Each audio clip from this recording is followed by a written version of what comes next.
The very existence of so-called Chinese Communist Party not only threat the Tibetan identity and their livelihood, but it is the threat for the global community and global humanity.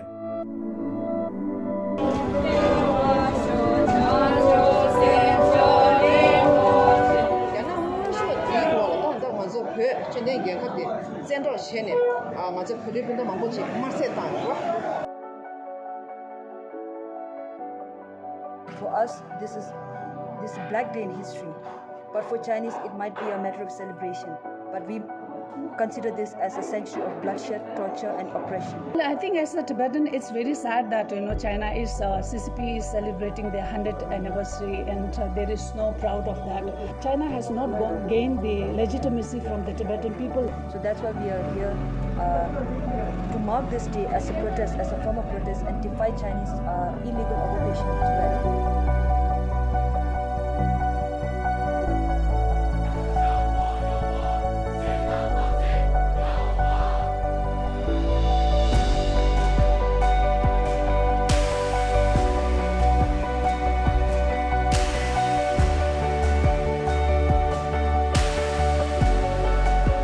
The whole of China is like a prison. So what is there to celebrate?